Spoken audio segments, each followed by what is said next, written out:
மற்ற டிசீஸ் பற்றி நிறைய அவேர்னஸ் இருக்குது. இந்த அயோட்டிக் டிசெக்ஷன் பற்றி யாருக்கும் அந்தளவுக்கு அவேர்னஸ் இல்லை. ஏன்னா சிம்டம்ஸும் எல்லாமே மோரோவர் பெருசாக ஒன்றும் இருக்காது. ஜஸ்ட்டு ஒரு கேஸைட்டிஸ் மாதிரி இருக்கும், இல்லை ஒரு சின்னதாக மைல்டு பெயின் மாதிரி இருக்கும். அது யாரும் எந்த ஹாஸ்பிட்டல் போனாலும் அது இதுக்கு ப்ராப்பரான டயக்னோசிஸ் கிடையாது. ஸோ இந்தியாவிலே the one and only exclusive centre for aortic dissection SIMS hospital. And ஒரு இந்தியாவில் இருக்கிற ஒரு மேஜர் சர்ஜனில் the best surgeon Bashi sir தான். So almost more than 6,000 surgeries, heart surgeries. They are all doing their normal work and without any problem.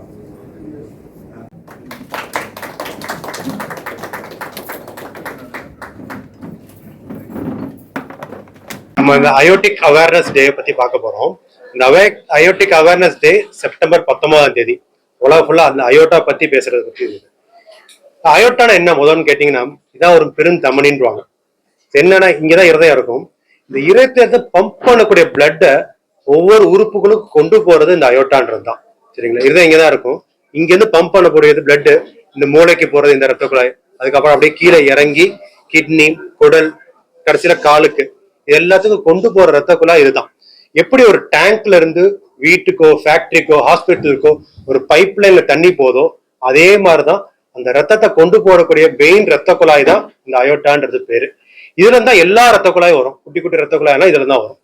இந்த அயோட்டான்றது உடல் சுத்தி வரும். இதை பாத்தீங்கன்னா இந்த பகுதி முன்னாடி இருக்கும், இது அப்படியே போய் இது முதுகு தண்டு ஒட்டி கிட்ட போயிட்டு இருக்கும் அது.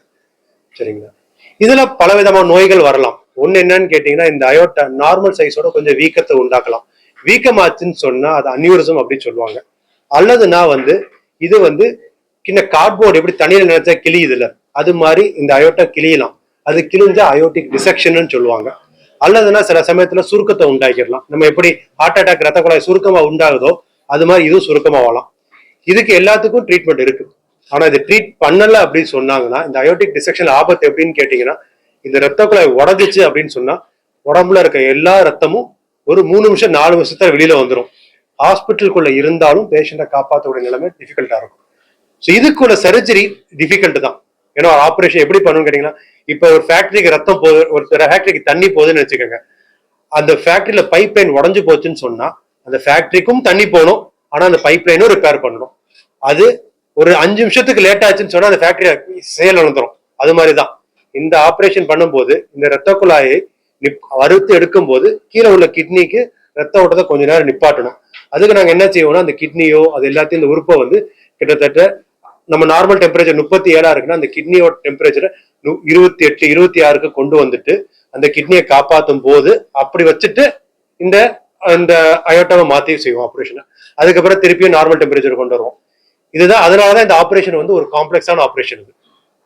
இன்னொரு ஆப்ரேஷன் இதுல இன்னொரு பகுதி எப்படின்னு கேட்டீங்கன்னா, ஸ்டென்ட்டும் வைக்கலாம். இதுல ஸ்டென்ட் வச்சு இந்த அயோட்டாவை செய்யலாம். அந்த ஸ்டென்ட் எப்படி என்னன்றது டாக்டர் முரளி உங்ககிட்ட சொல்லுவாங்க. இந்த அயோட்டா பாத்தீங்கன்னா கிராஃப்ட் வைப்பாங்க. அந்த கிராஃப்ட் இப்படி இருக்கும் நார்மலா. இதுதான் சர்ஜரியில பண்ணக்கூடிய அதே கிராஃப்ட்.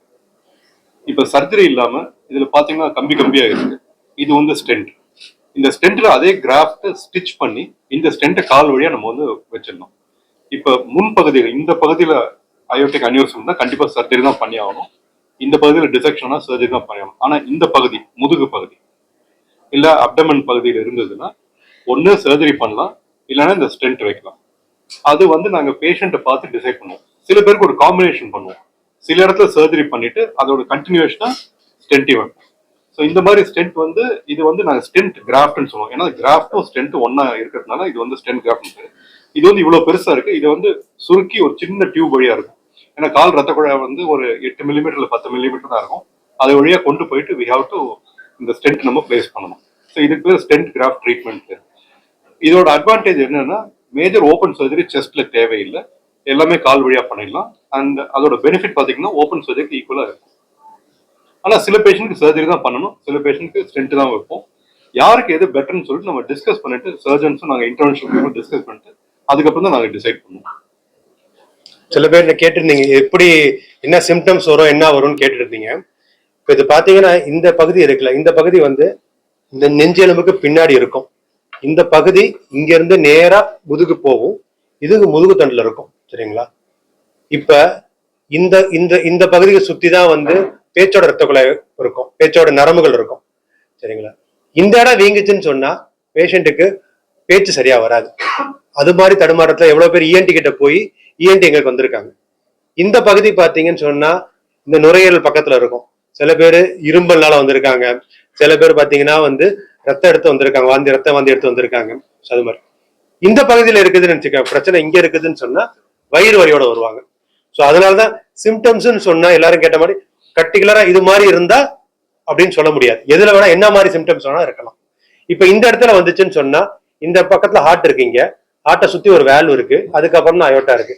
இங்க வீக்கம் வந்துச்சுன்னு சொன்னா அந்த வேல்ல லீக் வரும். வேல்ல லீக் வந்து மூச்சு திணறலோட பேஷண்ட் வருவாங்க. ஸோ அதனால அயோட்டா பொறுத்த வரைக்கும் எப்படிப்பட்ட சிம்டம்ஸ் சொன்னாலும் யாருக்கும்லாம் வரலாம். ஸோ அதனாலதான் அந்த மார்ஃபான்ஸ் உள்ள பேஷண்ட்ஸ் அந்த மாதிரி இருந்துச்சுன்னு சொன்னா அவங்கள கரெக்டா ஃபாலோ அப்ல வச்சுக்கணும்.